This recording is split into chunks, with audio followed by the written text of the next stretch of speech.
Cursed. Cursed. We all go a little mad sometimes. There's a formula to it. A very simple formula. I saw the boogeyman. I saw him outside. What's your favorite scary movie? Hey everybody, welcome to a brand new episode of Tomb of Terrors with me, Old Man Brad. Whether you are new to the show or returning for another episode, thank you so much for giving me a listen. If you love the show, drop me a review on your favorite podcast app, or you can become a patron, patreon.com/oldmanbrad. And make sure to follow me on social media, on Blue Sky and Instagram. Just look up Old Man Brad. And of course, follow me over on Letterboxd so you can see all the watches I do. All right, this episode I'm back with another interview. I have an interview for you with Gille Klabin, and we talk about his new film, Weekend at the End of the World, which just came out on VOD this past week. And I'll just tell you right up front, it is a wildly entertaining film. But before we dive into the movie, if you are in the Cincinnati area, come out to Frightful Fridays on the third Friday of the month. So thankful to be partnered with the Esquire Theater to host a horror screening once a month. And our screening for May will be on May 15th. I'm looking to do Bruno Mattei's Hell of the Living Dead. But May 15th at 10 p.m., let's watch a movie together. Let's take a trip to a weekend at the end of the world. When you boys opened that portal, it started a chain reaction. Through that portal, there is a darkness that is hungry. You two will have to go in there to stop the darkness, to save the world. Eva, I gotta stop you there. I'm not listening to you at all. You look like a haunted hot dog. Hank will guide you. I'll swing by later with some of my famous eggs. They can't be famous, right, Hank? Because nobody knows who you are? Best friends Carl and Miles have an opportunity to strike it rich. The only thing that stands in their way is the end of the world. This is co-written and directed by Gille Klabin. It stars Clay Elliott, Cameron Fife, Thomas Lennon, Troyan Belsario, and others. And as I said, this is a wildly entertaining time. Gille did a film back in 2019 called The Wave that starred Justin Long and Donald Faison. I really, really liked that movie. Think of kind of like The Cell. So it's very crazy imagery, wild things happening. And then I saw the trailer for this one and I was like, oh, he did The Wave and he does this one and it kind of has that same crazy colors and imagery to it from the trailer. And I was like, I'm in, I'm all in. So I reached out to see if I could talk to him, had a chance to sit down, have a little chat about the film. And I want to say before we move into that interview that there were some audio issues that I had with my recording. I tried to clean it up and, edit around it the best I could, but just want to let you know before you listen in. Let's move into my chat with Gille, and I will talk to you on the other side. In the new film, Weekend at the End of the World, two friends go on a wildly otherworldly adventure. Joining me to chat about the film is director Gille Klabin. How are you doing today? I'm very well, sir. Thank you so much for having me on. You wrote this with Clay Elliott, who plays Carl in the movie, and Spencer McKernan. How did you guys come up with the idea for this movie? Clay and Spencer and I had done some short form comedy stuff together. They're just both brilliant actors and brilliant writers. And I sort of pushed them, especially as Clay was toying with the idea of sort of throwing in a towel on the whole pursuit of acting and writing. I was like, look, if you're going to do that, you should certainly leave everything out on the field. And while these shorts are great and we received some accolades and some awards, it's not really like leaving it all out there, as it were. So I said we should do a feature. My first feature had just come out. I'm a huge nerd. I have access to camera gear and VFX capacity with my computer. And I was like, look, why don't we just make something small that we won't need to wait around a long time and get permission to make. We can just sort of knock it out. And let's lean into what we have, which is, we do great comedy together. I'm a very strong visuals person and we write really well together. So we wrote something that was meant to just be vehicle for Spencer and Clay, and we were going to use access to a cabin that Clay's grandfather built about like 6 hours away from Los Angeles, where we all live. So that was sort of the progenitor, and then Spencer had to move away, and Clay and I continued on the drafts of the script after that, and it was just basically like a genre movie, leaning into our strengths, leaning into what people want, because people love genre cinema, they love horror, and we enjoy horror too. So we're like, all right, let's just make a horror in a limited place where we can actually shine without having to apologize for our limited means. And we were going to make this film for $0, and we ended up making it for not $0, not a lot of dollars either, but it just kind of organically grew because we're just having so much fun, and people clicked into that, and more people got involved, and the project swelled somewhat and became what it is today. And you mentioned, the comedy and the visual side of it. There are a lot of visuals within this movie. In your previous film, The Wave, it's same way. It's very visual, colorful, a lot going on. To me, similar styles. How did you kind of bring that same style over to this? Or what was your thinking in that, I guess? A lot of it, like when people talk about any artist's style, it's usually, that's the kind of noise that's barreling through their brains. That's I love, big like kinetic camera moves. I love explosions of colors. I love light enveloping a scene and adding to intensity. I like playing with those effects because they're visceral and they make me feel. And truly what I'm chasing the most is taking my audience on a ride. If you're going to honor me with this limited commodity of your attention, which is, this a daily stipend you have, only so much of it to give. If you're going to spend some of that day's attention dollars on me, I want to make it worth your time, and I want to sort of honor that by taking you on a really visceral ride, especially as it serves the story that I'm trying to tell in general. It's also just like working within our means, having RGB controlled lights as light guides to punctuate a point, to heighten a moment, pairing that with visual effects that I'm capable of doing. My dumbass is essentially just on a YouTube tutorial everywhere in Lost Club. I'm sort of leaning into like what to me still feels cinematic, but is also within my grasp, rather than shooting everything on the green screen, making everything that's moving, because time of the years left in my life, I think, to pull off something like that. Did you find any challenges with all the visuals that you guys kind of wrote into the film and wanting to kind of show up on screen? Yeah, there was the allness, the realm between realities that they go to was sort of, the main idea of the thing that was going to feel much bigger than the world we could actually afford to show. That was all predicated on a certain amount of effects that I thought I could pull off. And by and large, I did, but I think truly the thing that ended up being a lot more painful than I had anticipated is because of the time of the year that we shot in the woods near Los Angeles, a lot of the tones and the colors on the gradually drying out greenery that we were shooting around were quite similar to skin tones. So when I was cutting out the actors and doing roto work, cutting out a shallow depth of field shot with an actor whose skin tone is the same color as the dying trees behind them, and they're moving, I'm trying to keep a realistic motion blur, just so the image doesn't start looking bad. Roto became certainly more of a heavy lift than I had anticipated, but all things considered, with the tools available today, substantially easier than it would have been 2 years ago, even, let alone the leaps and bounds that are happening on the daily, it seems. You mentioned here at the beginning, not only visually, but wrote a script very comedic. How did you kind of blend that in with these big elements, these horror elements and everything else, finding that balance? Clay and I, one of the things we really click on is our senses of humor. They sort of overlap in a very, very fun Venn diagram. Like my sensibilities kind of lean a bit more dark and surreal. Clay's are like so charming and irreverent and almost like sweet and innocent, but there's a weird overlap between them. So we knew that going into the writing of the comedy, like we were, channeling each other's voices and playing off each other. And we knew that essentially the comedy and the horror had to be bound by a single commodity, and that was heart, right? You had to care about what was happening with these characters. Otherwise, the stakes disappear. If things are too silly, if things are too slapsticky, like the Naked Gun movies of old and the new one as well, they're so fun, they're so silly, but the stakes aren't real. You know what I mean? Yeah. Like somebody gets launched out of a cannon and vaporized, you don't really care.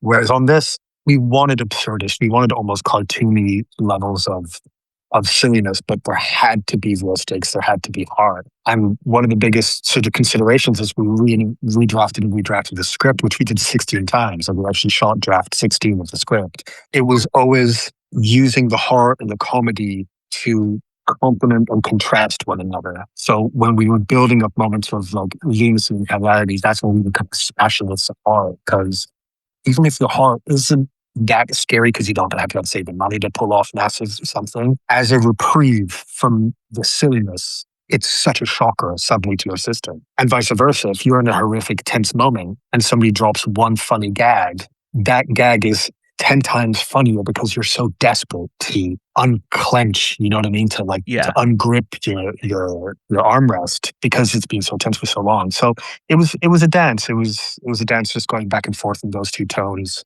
And I hope we struck that balance, but it's not like we're clever people who knew how to do that right away. It happened because we redrafted the script so many times. That was our goal, and we knew we weren't that smart going into it that we were going to nail it first time. The cast that you have in it, I mean, including Thomas Lennon, who is the best in comedy. How was it working with him? Not only working with him, but you kept him pretty quiet in the movie. This is funny. This is something a lot of reviews have pointed out, because they're like, they got Thomas Lennon and then they barely give him any lines. People need to know, when Thomas came in for the first table read, it was so incredible because Clay and I are sitting there and Thomas Lennon is chuckling at lines that we've written. And just the idea of somebody who you've watched your whole life cracking you up and stuff that came out of your idiot brains was making him laugh was such an extreme honor. But he also said, he suggested multiple things that ended up in the movie, at the table read, during the shoot, and in the edit. He suggested stuff that's brilliant because he's an incredible storyteller. He's written books about script writing. He's made, countless things. He's been show running since I was 9 years old. But he was the one, he was like, look, I got to say, the moments where Hank is in between possessed and his sort of friendly neighbor self, those to me are the most novel. That to me feels like a much more fun portrayal to do. I imagine I would have more fun with it as an actor. And we were just like, hey man, look, Thomas Saunders, you tell us you want to play this like a part, whatever you want. And wait, if you came on board and we did this movie, everybody got paid the same. We got paid the same as the PAs. So if somebody who is bringing such a seismic force to your movie makes a request because his instincts tell him it's going to be fun, then you listen. And almost as much as I'd like to flatter ourselves and say we had amazing lines of dialogue for him that were replaced by these sort of guttural sounds where he alluded to the intentions that were initially there in the dialogue, it is infinitely funnier. And it is a depiction of this kind of guide sidekick, which we don't usually see. You certainly don't see Tom Lennon do much of. And I think it served the movie fantastically. And people say like, I can't believe you got Tom Lennon and benched him. It's like, we got Tom Lennon and he cut his own dialogue down and we think it's funnier for it. I don't feel like you benched him. I felt like it was a whole different level, and just watching him react was fun. Yeah, that man does more with the twitch of his eyebrows than most people do with all their lines. There's one specific moment if you get a chance to rewatch, when he comes to the door and they're all playing their board games. And he goes, you guys are playing board games, you need a third? And Miles's character says, no games need a third. And we just see Tom go, as he considers it for a moment of like, I'm pretty sure some games do. You can have 3 people. But he has that entire chain of thought in his mind and then quiets his own pain and continues with the scene. I'm like, God damn, this guy's acting him off the screen just with his eyebrow. It's insane. We kind of talked some limitations and some challenges. Were there any concessions you had to make as you were making the movie, as you were kind of going, oh man, I want to do this, but we can't? I mean, look, I come from low budget music videos. I've made one feature, and that feature had 6 times the budget of this one. The concessions were all in the calculus as we were writing. We knew we were not going to have a lot of money to make this movie. We knew we were not going to have a lot of time. We knew that if we dreamed of bringing in a name actor, it would have to be for truly a very, very limited amount of time, like 3 or 4 days maximum. So it was all kind of built in and planned to a truly unhinged degree. I mean, like, as we started locking in locations, I would go and I would take 3D scans of each location and I would rebuild my shot list in 3D programs using little stand-in 3D models of each actor so that I could make what looked like a demonically possessed Pixar animatic of the movie. It's so hard on the eyes. And we did some videos for our YouTube and for our socials where I uncomfortably on camera talk through what it is that we did. But all that planning was to serve the purpose of pulling off this very ambitious thing as best as we could within our circumstances. So concessions wise, I guess the concessions, like the humble pie was eaten well before dinner was served. Yeah, I think the only thing that happened on the day that we had to no concessions for was it was demonically hot. It was I think 107 degrees one of our shoot days. Went on like Hank is in a robe and wearing loafers. Everybody else is like it's up in the woods and got a raccoon pelt hat. So there was some moving through scenes pretty fast, but also we shot the whole film in 12 days. We rarely did more than 1 or 2 takes in every single shot. And the reason we could do that is because we planned like absolute maniacs and because the actors were amazing. You know what I mean? So it's like, how many times do you need Tom Lennon to knock it out the park? He did it immediately. I'm not going to drive the guy through 7 or 8 more takes just because he's there and I'm nervous. Yeah. In having cast that just nails it and gets it, it makes your job easier as you're like, okay, wow. Oh, well, we can move to the next scene then. Yeah. and Clay, I co-wrote the script with, and so he knew it back to back. And Cameron was our producer, so he was on board for ages. Clay and Cameron had developed this real friendship. They worked, so like when we showed up on set, this is a lived-in friendship with guys who knew the script very well, had sat through table reads. We were ready to go, and everything was sort of like a finessed, well-oiled machine, ready to slaughter the people whose time we were truly imposing, which is like, Sean Belisarian, Tom Ryan. These are people who you could just slot into an ideally well-oiled machine. Not to toot our own horn, but we planned really, really hard. It was, if you could see how nerdy and sad it was, there's no tooting of any horns here. It's just absolutely maniacal. But that's what it took, that's how we pulled it off. After all's said and done, all the hard work put into it, it released on VOD this week. What has kind of the buzz been about it? I know it's only been a few days, but kind of thus far. I mean, it has a festival run prior, but yeah. No, and I don't know if you find this to be the case. You set out to do something, and you plan it, and all that plan was informed by experience and data. Even when you plan it out diligently, and when it works, you can't ever be surprised. That's kind of the state we're in right now. We wanted to make a very fun, adventure, escapist little genre movie that people could disappear into and feel like they knew what they were about to experience and then have their expectations subverted. Not too laden with discourse about the fact that our world around us is collapsing or any politics or anything like that. It was meant to be a piece of fun escapism, has a lot of heart and subverts your expectations. So far, very proud to report that seems to be the way it's been received. People are really enjoying it. People are really connecting with the fact that, yes, it's goofy and there's these lovable characters, but there's a lot of heart, there's a lot of love, there's a lot of reflections on friendship and self-actualizing. And the story doesn't preach, even though I am, by all accounts, a very opinionated asshole. But I just shelved that through the whole process and people seem to really be clicking with it in a wonderful way. And, we're self-distributing and we gave ownership of the movie to everybody. So right now, as it stands, people renting it and buying it and going online talking about it, every single one of those moves the needle. And every single one of those gets us one step closer to putting residual checks even in our PA's mailboxes, which is, when it starts happening, we'll just be doing control. Well, I will say I had a blast with it. It was an absolute enjoyable time. And I wish you all the best with this movie. And thank you so much for taking time out of your day chatting with me. Where can people kind of follow along to you to see more of the film's journey and kind of what you have in the future? Well, first of all, thank you so much for saying this. That is the most gratifying stuff in life.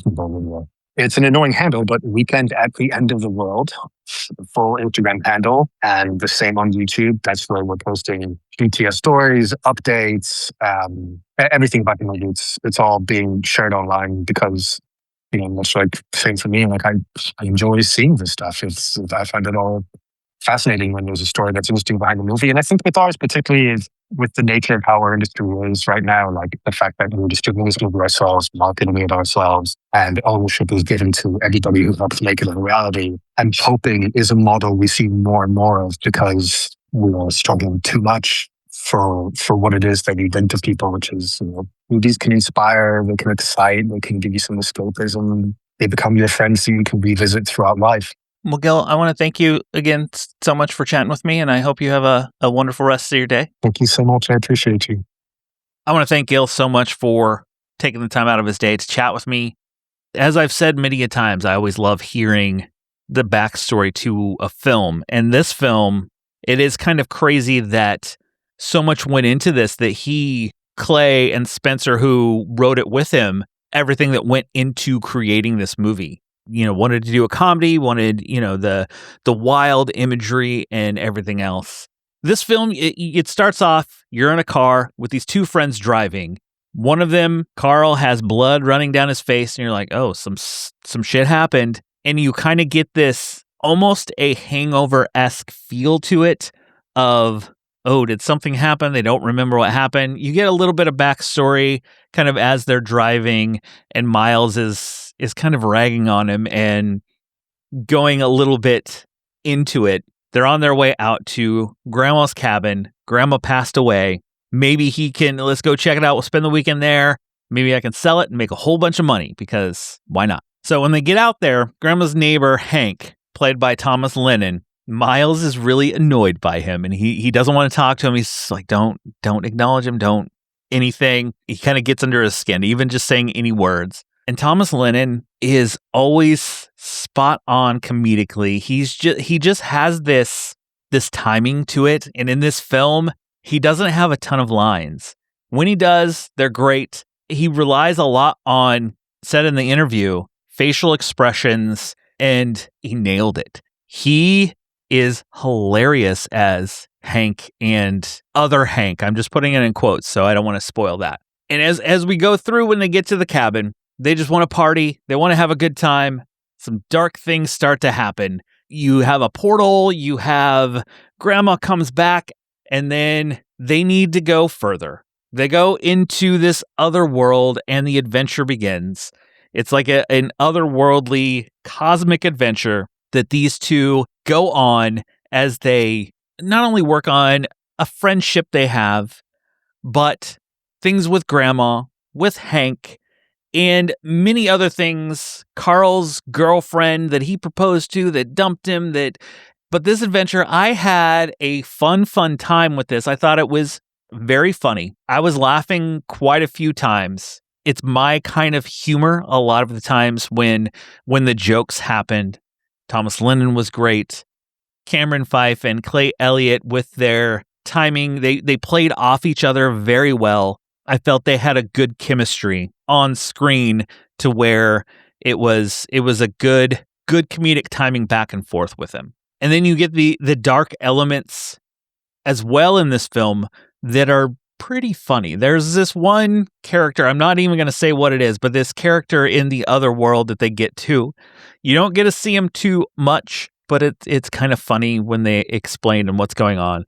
And other stories of things that happen. You don't see everything that happens in that other world, which is unfortunate, because there's some of it you hear them talk about it, and you're like, man, I wish I could have seen that on screen. I'm sure the budget, of course, played into that. And the visuals, bright colors, you get this bright pink aura. Think like Lovecraft's type of that pink, like color out of space, From Beyond, other things that when you kind of get a almost cosmic-esque thing where it's very bright pink colored, you get those bright colors. You get some crazy imagery that happened in this. Gil was talking about how creating some of this stuff, he's kind of like he said he was the special effects guy and went along creating these images. And if you've seen The Wave has a lot of that as well. And he brings that kind of wild imagery to this too, to where it is just fun for your eyes to watch also. Overall, I definitely recommend Weekend at the End of the World. It was funny. It had a good mix of comedy with the horror, with the otherworldly things going on. I enjoyed my time, and this is one I think I could easily rewatch, because it's a quick, I think 90 minutes long. It's a quick watch. It got going quickly, and it was just a fun time. All right, so those are my thoughts on Weekend at the End of the World. Of course, I want to leave you with a double feature to watch with Weekend at the End of the World. Love doing a double feature with anything I talk about on the show. And I really had to think about this one. Do I want some Lovecraftian stuff? Do I want to give you Color Out of Space, From Beyond, something like that? But no, I want something a little like that, but with some comedy in it. And what I would pair with Weekend at the End of the World is Glorious from 2022, starring Ryan Quanten. And I'm not going to give you anything on this. Let's just say some things happen in a bathroom. It's funny. It's cosmic. It's crazy. It has some practical effects. And you know what? I had a good time with Glorious. So Glorious, Weekend at the End of the World. That is my double feature for this episode. Well, that will do it for this episode of Tomb of Terrors. If you love the show, just make sure you subscribe so you don't miss any episode, whether it's these interviews, short reviews, Tales from Tubi, verses that I do with my wife, and of course, this year, the year of Paul Naschy. Last week, we had Vengeance of the Zombies with Jason from History of Bad Ideas. That was the fourth one of all this Paul Naschy that's happening all this year. One every month throughout the year, I'll have a guest, and I'm doing additional Paul Naschy reviews over on Patreon and on my YouTube page. Follow me over on YouTube. Just look for Old Man Brad Pod, where I do additional reviews, more from the Tomb and Discs of the Damned. But it's going to be a fun year of Paul Naschy. I'm going to have 20 plus movies that I'll be talking about when all is said and done. Well, I'll be back soon with a brand new episode. Just snuggle up in that blanket, turn off the lights, because it's okay to be scared. We'll talk to you later, everybody.